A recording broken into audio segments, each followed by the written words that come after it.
오늘 읽은 이 본문은 예수님께서 승천하시고 난 이후의 일들입니다. 제자들이 처음 성령을 받게 되는 그 장면이 기록되어 있는데요, 오늘 성경 1절에는 이렇게 말씀이 기록되죠.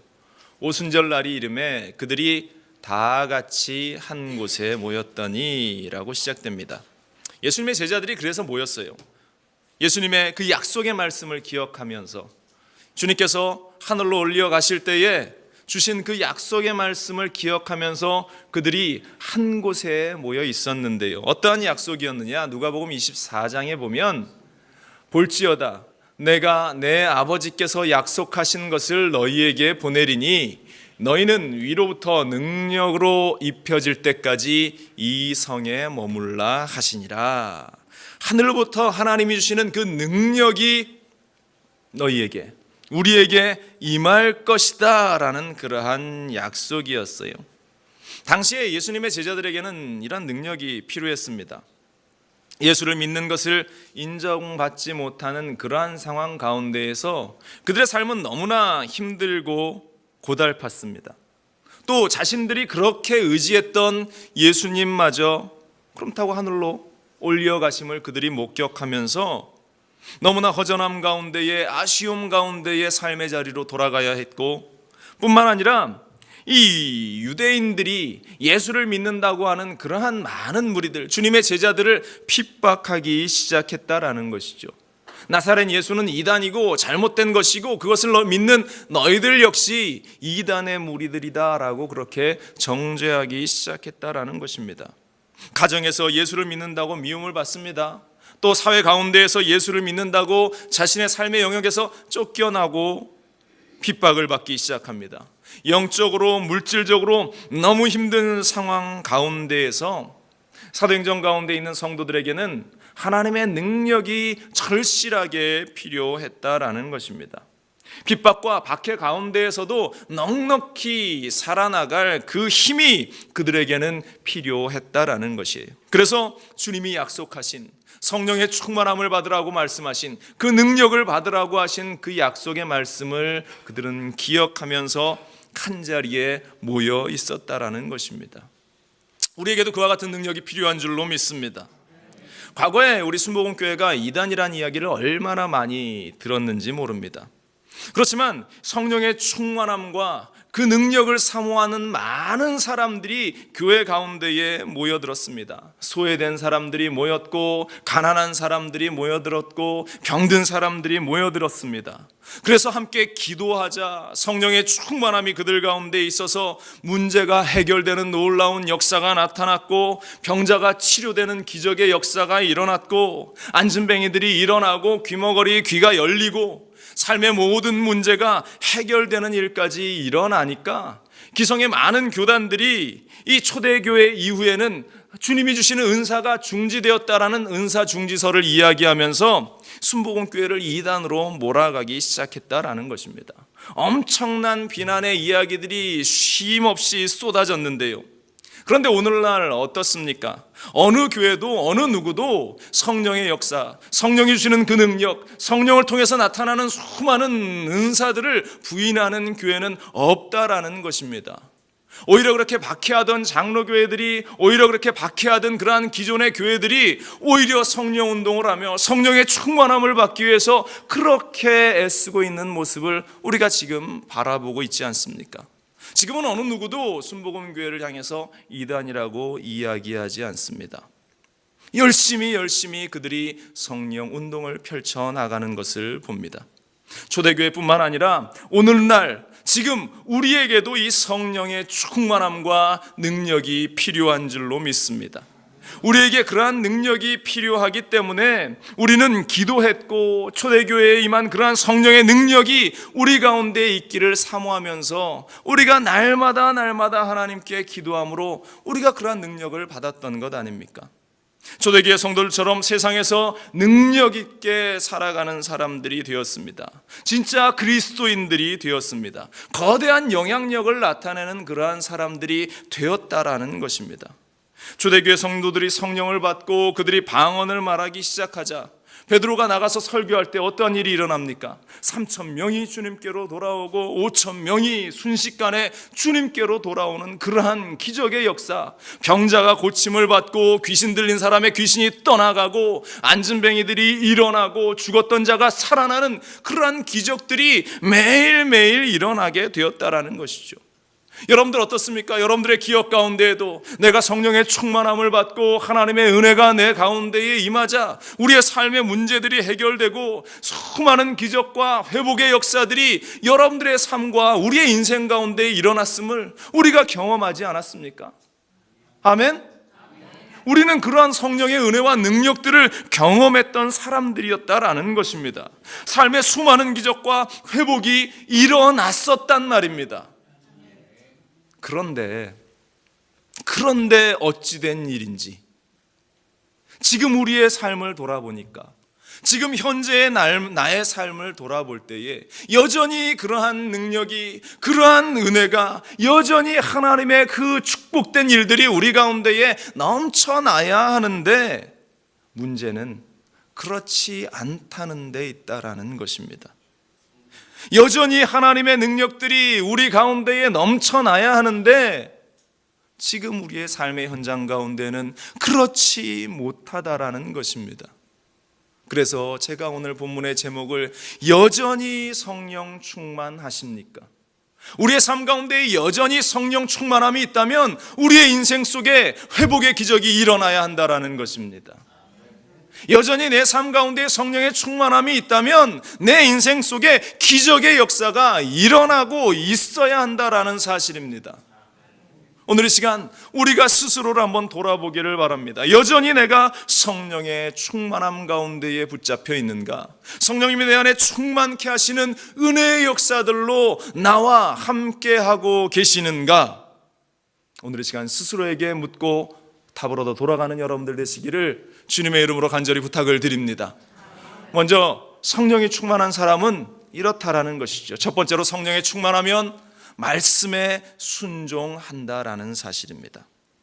성령이 충만하면 하나님이 원하시는 일들이 무엇인지 안다라는 사실이에요. 그리고 아는 것으로 그치는 것이 아니라 순종하며 나아간다라는 것입니다.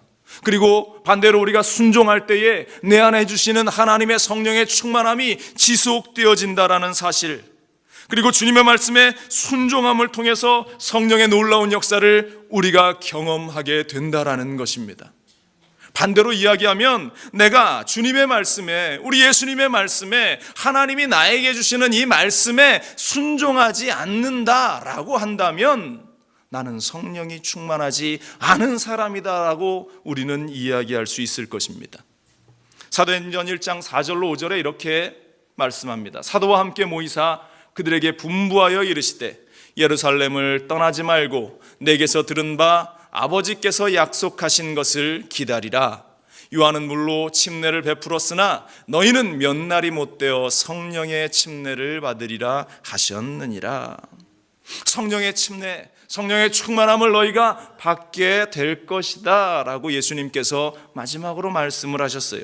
누가복음 24장 49절에는 이 말씀을 이렇게 또 기록됩니다. 볼지어다 내가 내 아버지께서 약속하신 것을 너희에게 보내리니 너희는 위로부터 능력으로 입혀질 때까지 이 성에 머물라 하시니라. 성령을 받을 때까지 너희가 이 자리에 머물러 있으라고 말씀하시는 것입니다. 다시 말해서 주님의 마지막 명령은 한마디로 우리가 성령의 충만함을, 성령을 받는 자들이 되어야 한다라고 말씀하시고 하늘로 올라가셨어요. 성령이 무엇인지도 모르는 그 제자들에게 성령이 올 때까지 기다리라고 말씀하신 겁니다. 너무나 막연한 이야기 아닙니까? 그러나 이 명령을 받은, 이 말씀을 받은 제자들이 예수님이 승천하시는 것을 지켜보고 산에서 내려와서 그들은 묵묵히 주님의 말씀에 순종하고 있다라는 것입니다. 성령이 무엇인지도, 성령이 어떠한 것인지도 모르는 그들이 주님이 하신 그 말씀을 듣고 그들은 묵묵히 순종하며 그 자리를 지키고 있었다라는 것입니다. 누가복음 24장 52절로 53절은 말합니다. 그들이 그에게 경배하고 큰 기쁨으로 예루살렘에 돌아가 늘 성전에서 하나님을 찬송하니라. 주님의 승천 이후 그들이 예루살렘으로 돌아갑니다. 그리고 그들은 성전에서 하나님을 찬송하고 성령이 그들 가운데 내려질 것을 기다리는데, 이것이 사도행전으로 이어져서요, 사도행전 1장 13절로 14절은 이렇게 말합니다. 들어가 그들이 유하는 다락방으로 올라가니 베드로, 요한, 야고보와 안드레와 빌립, 도마와 바돌로메, 마테와 및 알페오의 아들 야고보, 셀롯인 시몬, 야고보의 아들 유다가 다 거기에 있어 여자들과 예수의 어머니 마리아와 예수의 아우들과 더불어 마음을 같이하여 오로지 기도에 힘쓰더라. 그들이 함께 모여서 오로지 주의 말씀을 기억하면서 오로지 기도에 힘쓰기 시작했다라는 것입니다. 그렇게 기도하라고 말씀하신 주님의 말씀에 순종하자 어떠한 일이 일어납니까? 오순절 날에 몇 날이 못 되어 그들 가운데 성령에 충만하게 되는 역사가 그들 가운데에 임하게 되었다라는 사실입니다. 우리가 묻습니다. 여러분들 성령에 충만하십니까? 라고 이렇게 질문을 던지면 옆에 분들하고 물어볼까요? 한번 여쭤보세요. 성령에 충만하십니까? 한번 옆에 분들에게 물어보세요. 우리 권사님 성령에 충만하십니까? 아멘. 네, 아멘. 아멘. 이렇게 나오면 아주 훌륭하신 분들입니다. 그런데요, 성령에 충만하십니까? 라고 물으면, 네 목사님, 저도 왕년에는 성령에 충만했었습니다. 저도 옛날에는 성령에 충만했었습니다. 제가 성령에 충만해서 얼마나 열심히 주님의 일을 했는지 모릅니다. 얼마나 교회를 세워나갔는지 모릅니다. 얼마나 열심히 주님의 일을 감당했는지 모릅니다. 라고 엉뚱한 소리를 합니다. 그것은 성령에 충만하십니까? 라고 묻는 이 질문은 여전히 성령의 충만함 가운데에 있으십니까? 지금도 성령에 충만하십니까? 라고 질문하는 그러한 내용인 것이죠.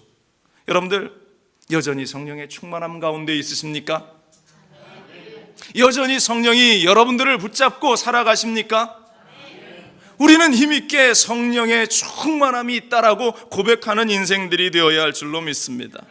나의 삶을 돌아보세요. 성령이 내 안에 거하시고 내가 성령으로 충만함 가운데에 있다면, 내 안에 성령의 충만함이 있다면 주님이 하신 그 말씀대로 우리는 순종하는 삶을 살아야 합니다. 주님이 우리에게 말씀하신 것이 무엇이에요? 기도하라고 한 것 아닙니까? 성령을 기다리며 성령의 충만함을 구하며 기도하라고 우리에게 말씀했는데요, 과연 내가 그 말씀대로 기도하고 있는가?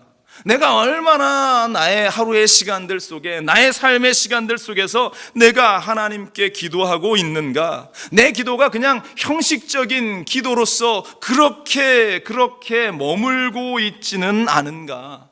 오늘 14절, 지금 자막에 떠 있는 14절 뒤에 보면 그들이 오로지 기도에 힘썼다라고 성경은 기록합니다. 성령의 충만함, 성령의 붙들림 바가 되기 위해서 그들은 오로지 기도하기에 힘쓰고 있었다.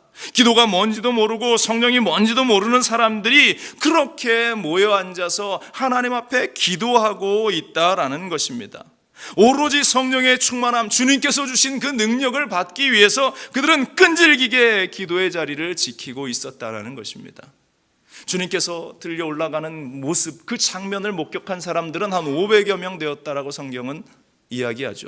그런데 오순절날 성령의 역사하심을 경험하고 성령의 충만함을 받게 되었던 무리들은 120명밖에 되지 않았다라는 것입니다. 나머지 사람들은 기도의 자리를 지키지 못하고 다 뿔뿔이 각자의 삶의 자리로 돌아가고 맙니다. 그만큼 기도의 자리를 지키며 우리가 성령의 충만함을 받기는 쉽지 않다라는 사실을 우리에게 이야기하는 것이에요.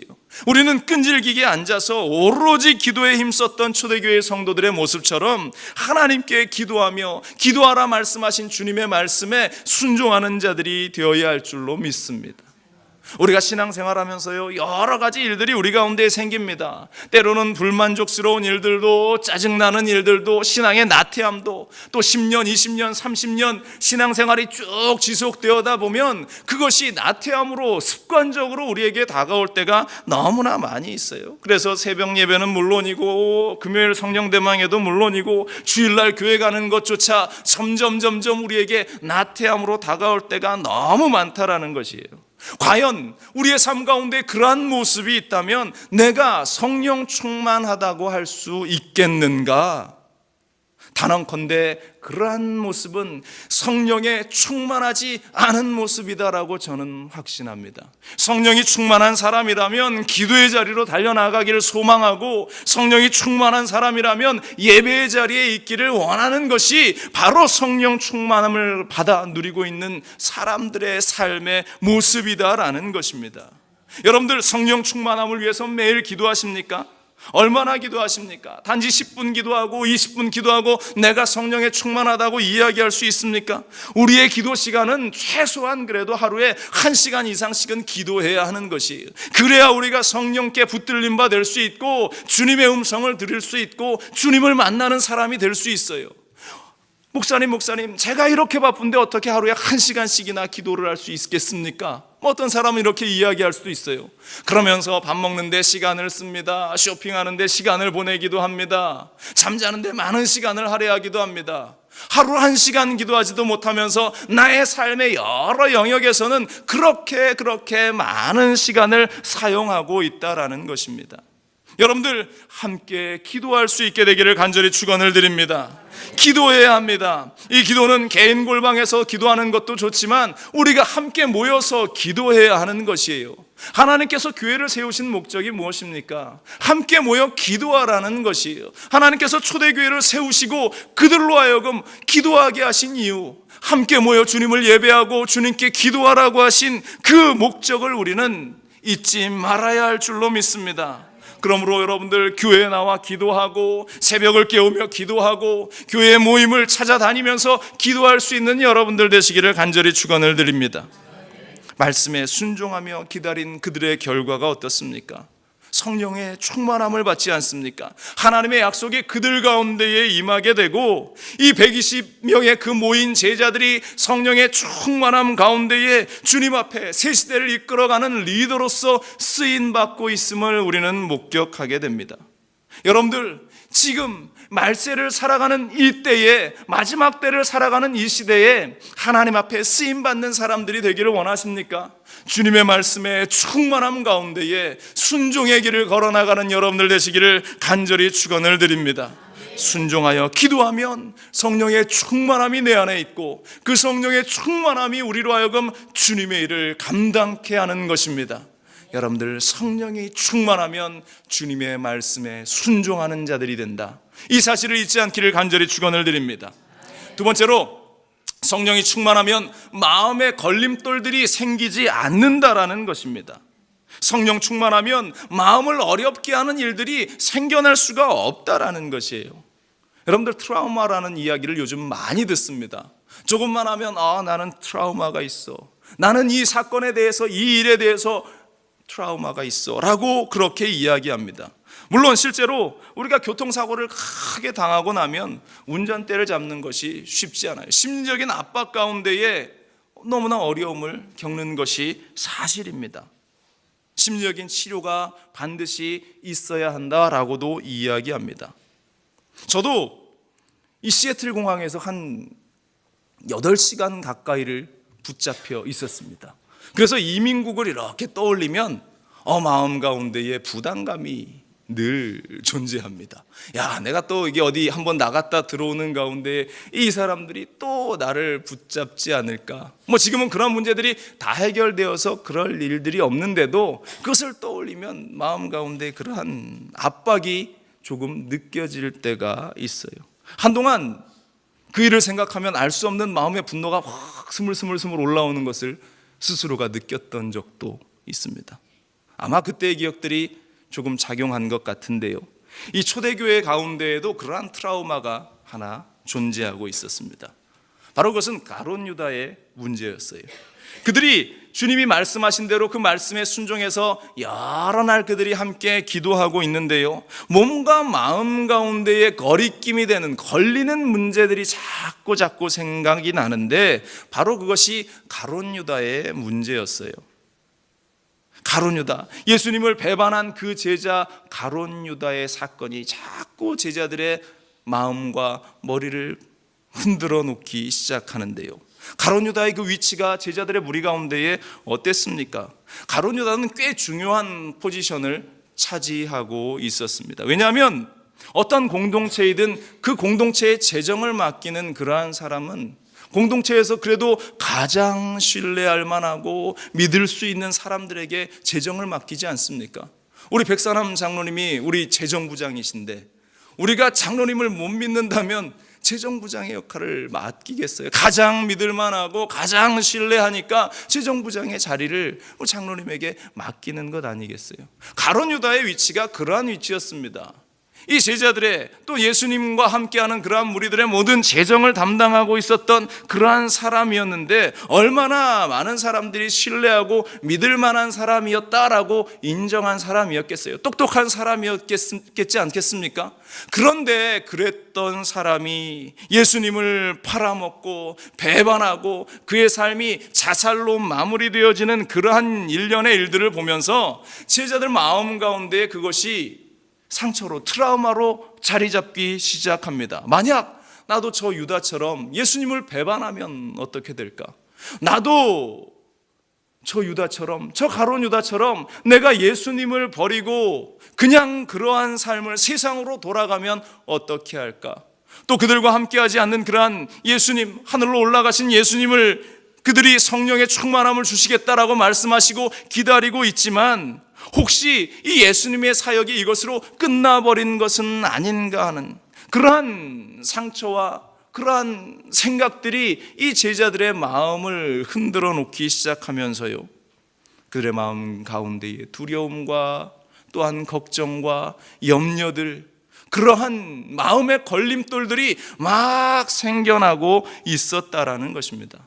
여러분들, 이러한 불신과 두려움 가운데 결코 성령의 역사가 일어날 수 없다라는 사실을 우리는 잊지 말아야 할 줄로 믿습니다. 이때 하나님이 감동을 주셨든지 베드로가 자리에 일어나서서 그 사건을 해석하는데요, 사도행전 1장 16절에 이렇게 기록됩니다. 베드로의 이야기입니다. 형제들아, 성령이 다윗의 입을 통하여 예수 잡는 자들의 길잡이가 된 유다를 가리켜 미리 말씀하신 성경이 응하였으니 마땅하도다 라고 이야기를 했어요.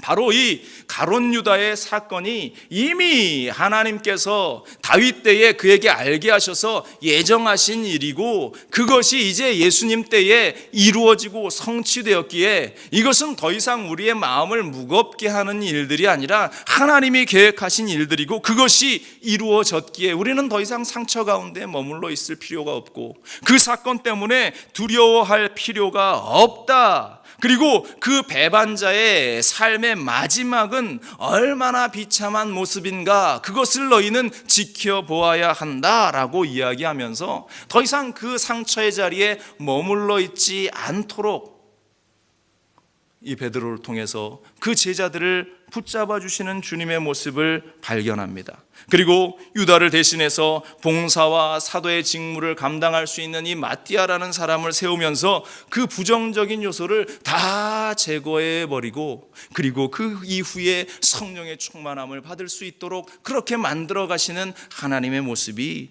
이 사도행전에 기록되어 있습니다. 여러분들, 우리가 성령의 충만함을 받고 여전히 성령의 충만함이 내 안에 지속되기를 원하십니까?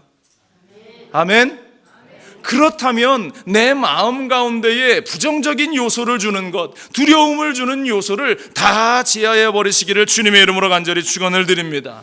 원망과 불평은 주님께 가까이 할 수 없게 만듭니다. 내 안에 그러한 부정적인 요소는 성령의 충만함이 내 안에 있게 하지 못하는 그러한 요소임을 우리는 잊지 말아야 한다라는 것입니다. 하나님께서 이스라엘 백성들을 출애굽하실 때에 이 이스라엘 백성들에게 그 가나안 땅을 약속의 선물로 허락해 주셨어요. 그러나 불행하게도 그 축복의 땅을 누린 1세대는 오직 여호수아와 갈렙밖에 없었다라는 것입니다. 그 수많은 무리들과 이 여호수아와 갈렙의 차이는 무엇이었는가? 바로 마음속에 두려움과 불신, 믿음을 가지지 못하는 그 모습이었다라는 사실을 우리는 성경을 통해서 발견하게 됩니다. 민수기 13장 31절에 그 많은 무리들의 모습이 등장을 하는데요, 그와 함께 올라갔던 사람들은 이르되 우리는 능히 올라가서 그 백성을 치지 못하리라. 그들은 우리보다 강하니라. 현실적인 것을 바라보면서 지금 가나안에 있는 족속들은 우리 이스라엘 사람들보다 더 크고 그들 앞에 서 있는 우리는 단지 메뚜기에 불과한 초라한 인생들이다라고 그들은 그렇게 스스로를 이야기하고 주님을 바라보지 못했습니다. 그런데 여호수아와 갈렙은 어땠습니까? 30절에 갈렙이 모세 앞에서 백성을 조용하게 하고 이르되 우리가 곧 올라가서 그 땅을 취하자 능히 이기리라. 그 땅을 취하자 능히 이기리라. 여호수아와 갈렙은 지금 그 마음 가운데 두려움의 요소들, 꺼리낌을 주는 요소들을 다 제하여 버리고 있다라는 것입니다. 여러분들, 성령에 충만한 사람의 모습, 그 모습은 주님이 주시는 약속을 붙들고 믿음을 가지고 나아가는 인생들, 마음 가운데 있는 모든 걸림돌들을 제하여 버리는 인생들임을 잊지 말기를 간절히 축원을 드립니다. 성령 충만한 사람은 눈에 보이지 않아도 하나님이 약속하셨기 때문에 마음 가운데에 현실적인 두려움이 다가올 때에, 현실적인 염려가 다가올 때에 그것을 믿음의 눈으로 제거해 버릴 수 있는 사람이라는 것입니다. 우리가 그것을 제거해 버릴 때에 매일매일 우리는 성령의 충만함을 받아 누릴 수 있는 인생들이 되어진다라는 사실입니다. 여러분들, 마음속에 그 불신, 두려움, 염려 다 털어버릴 수 있기를 주님의 이름으로 간절히 축원을 드립니다.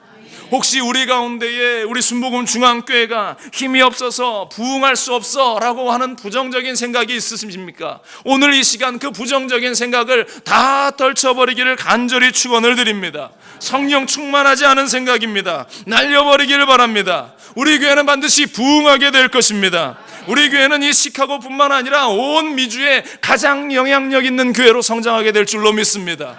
그것은 어떤 숫자적인 부흥을 이야기하는 것만을 말하는 것이 아닙니다. 영적인 회복을 이룰 수 있는 그러한 시발점이 바로 우리 순복음 중앙교회를 통해서 일어나게 될 줄로 믿습니다. 바로 이것이 성령 충만한 사람들의 생각이고 하나님이 주시는 마음임을 우리는 잊지 말아야 할 줄로 믿습니다.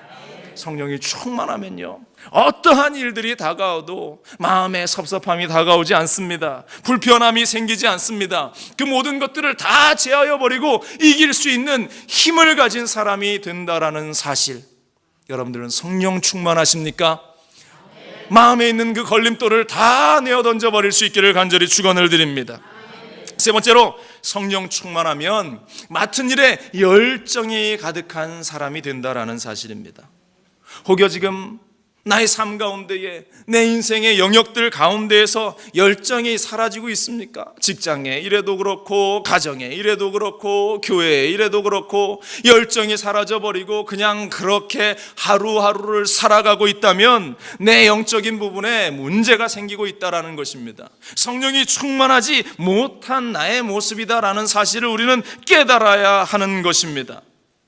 단지 그냥 이렇게 살아가는 것으로 나는 만족합니다.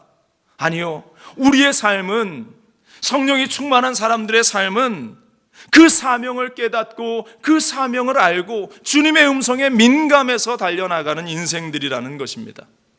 사도행전 2장 17절은 말합니다. 하나님이 말씀하시기를 말세에 내가 내 영을 모든 육체에 부어주리니 너희 자녀들은 예언할 것이요 너희 젊은이들은 환상을 보고 너희 늙은이들은 꿈을 꾸리라. 나이가 많고 적음의 문제가 아니라는 것이에요. 너희 자녀들은 예언하게 될 것이고 너희 젊은이들은 하나님이 주시는 환상을 보고 너희 나이 많은 너희 늙은이들은 하나님이 주시는 새로운 꿈을 꾸리라. 모두에게 하나님이 부어주시는 그 능력, 그 소망이 넘쳐나게 될 것을 이야기하는 것입니다. 많은 사람들이 내가 나이가 많아서 이제는 더 이상 내가 무엇을 하겠습니까? 라고 이야기하지만 아니요, 하나님께서 우리에게 주시는 꿈과 비전들은 나이가 많고 적음의 문제가 아닙니다. 내가 성령에 붙들림 바 되어 있는가, 내가 성령의 충만함 가운데 있는가, 하나님이 내 안에 역사하고 계시는가, 바로 그것이 중요함을 우리는 잊지 말아야 할 줄로 믿습니다. 성령은 사도 바울을 이방인의 사도로 부르셨어요. 성령이 충만한 바울은 성령을 통해서 해야 할 일과 하지 말아야 할 일을 잘 분별했던 사람입니다. 일례로 바울이 소아시아로 전도 여행을 떠나려고 작정을 했어요. 자꾸 가려고 하는데 성령께서 그 길을 막으시고 마게도니아로, 유럽으로 가도록 그를 인도하십니다. 이에 성령에 민감한 바울이 순종하며 그 길을 걸어갑니다. 또 그가 로마로 향하는 그 길 가운데에서 성령께서 유라굴로라는 광풍을 만나게 될 것을 이야기하십니다. 그래서 백부장과 선주에게 그 길은 옳지 않다, 겨울을 보내고 가자라고 제안하지만 그들이 바울의 이야기를 듣지 않고 항해를 시작하자 유라굴로라는 광풍이 그 배를 파산시키고 어려움 가운데 고난을 당했던 그 많은 사람들의 모습을 우리는 목격하고 있지 않습니까? 우리가 성령에 충만하다면 성령의 민감함 가운데에 인도하심을 따라야 하고 성령의 음성에 귀 기울이는 우리들이 되어야 할 줄로 믿습니다. 제가 지난 금요일 날 뉴스에 났던 이 기적의 3분이라는 타이틀의 제목의 이 기장에 대한 이야기를 여러분들과 함께 나누었었는데요, 이 마펠라라는 이름을 가진 이 기장입니다. 바티칸공, 인도네시아에는 바티칸공 소속의 비행기를 조종하는 그 기장인데요, 믿음이 좋았던 이 사람이었던 것 같습니다. 그 얼마 전에 그 인도네시아 그 땅이 지진으로 인해서 수천 명이, 많은 사람들이 죽음을 당하고 실종되는 그러한, 아직도 복구되어지지 않고 정말로 어려움 가운데에, 불과 몇 주 전의 이야기니까 어려움을 당했던 그러한 사건인데요, 이 마펠라 기장이 이날 이 지진이 일어나던 이 당일날 그가 이제 비행기를 몰고 이 팔루 공항, 지진이 일어났던 이 팔루 공항을 향하게 됩니다. 하루 종일 마음 가운데에 불안이 엄습합니다. 그래서 비행기 안에서도 계속 찬송가를 부르고 찬양을 부르는데요, 옆에 있던 부기장은 무슬림이었습니다. 그 부기장이 뭐 시끄러웠든지 짜증났든지 아무튼 뭐 이유는 모르겠지만 비꼬듯이 기장에게 이야기합니다. 야, 기장님, 그냥 비행기 조종은 그만두시고 이 찬양 CD나 하나 내서 복음성가 가수나 하시지요, 뭐 이런 비꼬는 이야기를 이 기장에게 했답니다. 그럼에도 불구하고 열심히 찬송을 하면서 이 팔루 공항에 비행기를 내리는데요, 이 팔루 공항이 양쪽에 큰 산이 두 개가 있어서 그 사이를 지나가서 비행기를 착륙시켜야 하는데 이 성령이 그날따라 마음을 주시더래요. 큰 산이 옆에 있으니까 바람도 강하게 부는데 성령께서 한번 우회를 하고 비행기를 착륙해라.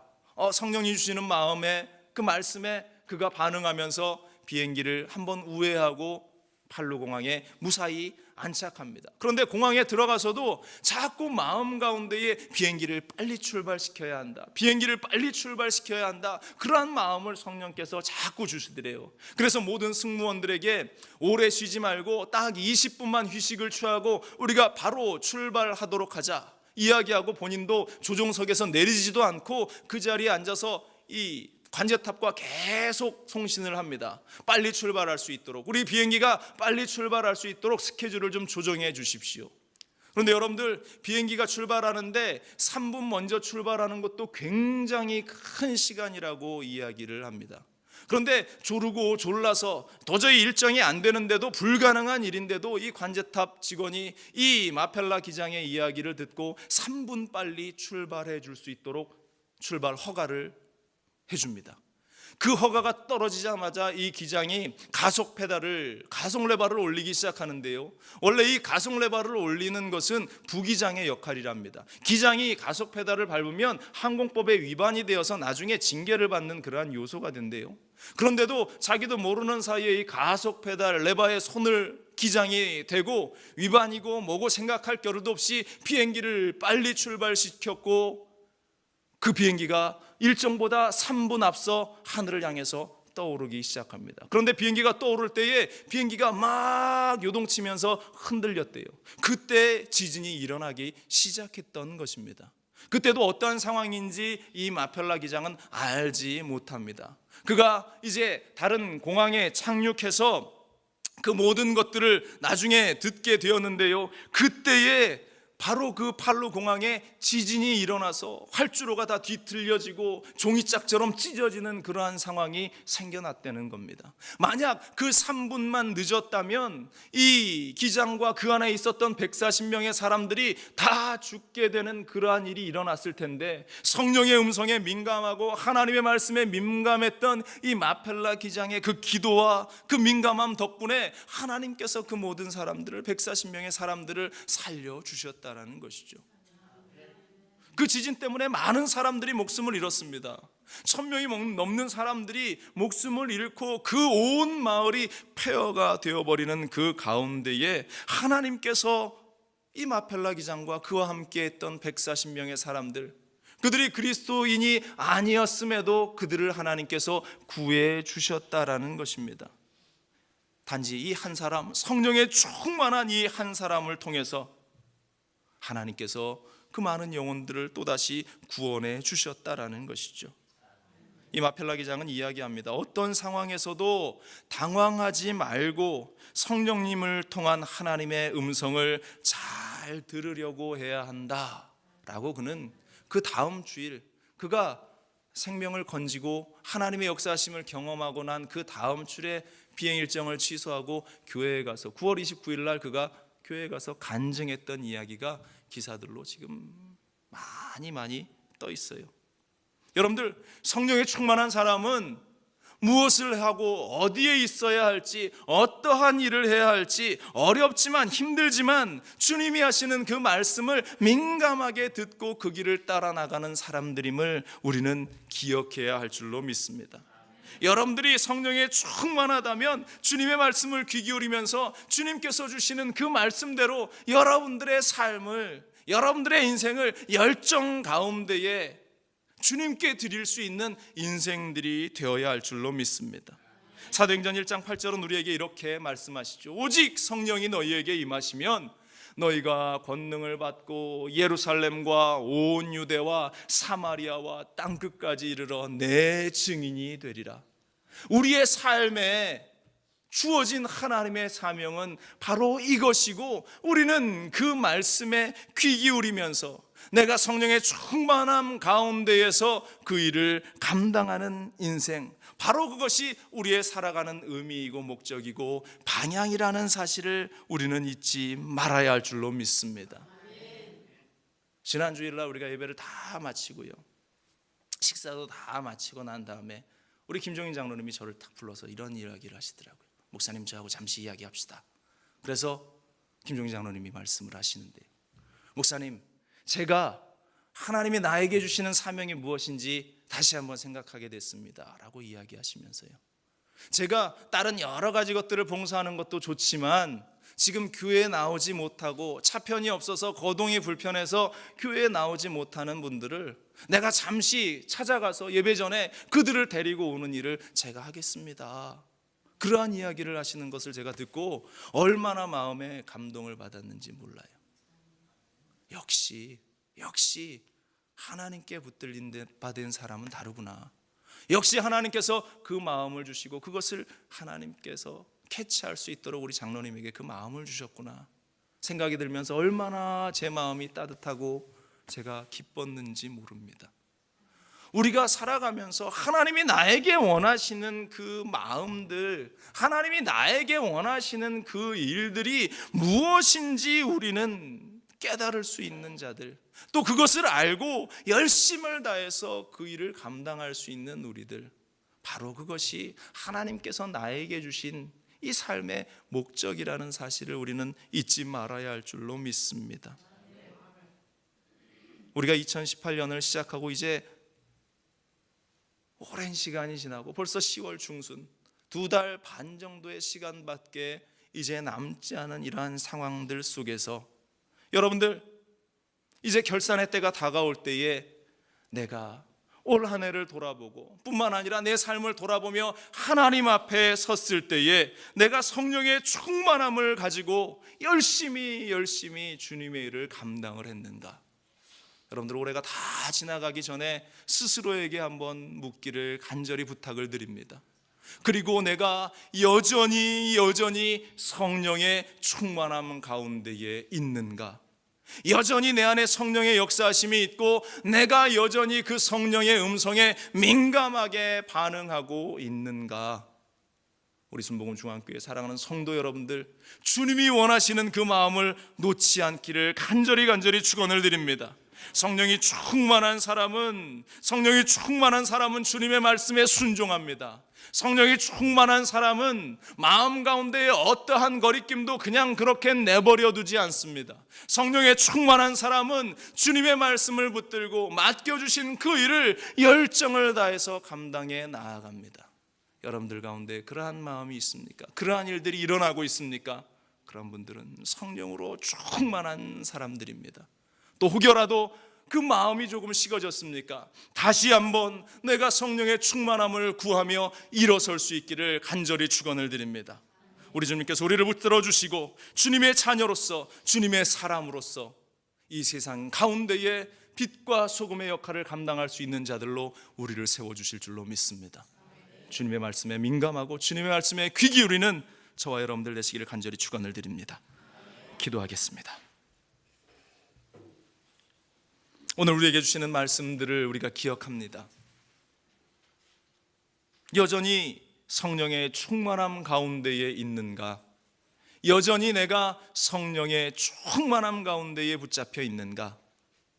사랑하는 우리 순복음중학교 성도들, 성령의 충만함이 끊이지 않는 그러한 인생들로 승리하는 삶을 살아가게 하여 주옵소서. 감사드리며 이 모든 말씀 우리 주 예수 그리스도의 이름으로 간절히 기도합니다. 아멘. 우리 시간 말씀을 기억하시면서 주님 성령의 충만함이 내 안에 있게 하여 주옵소서. 다시금 부릴 듯 주님이 원하시는 그 마음들이 내 안에 솟아오르게 하여 주옵소서. 주님의 말씀에 귀 기울이는 나의 인생이 되게 하여 주옵소서. 주님 세 번 부르시는 한 목소리로 기도합니다. 주여, 주여, 주여. 아버지 하나님, 사랑과 은혜 많으신 하나님을 우리가 기억합니다. 내 안에 성령의 충만함이, 내 안에 성령의 충만함이 있기를 원합니다. 아버지 하나님이여, 주님이 주시는 능력이 주님의 말씀에 오직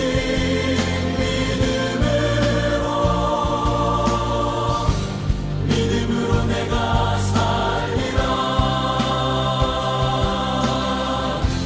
오직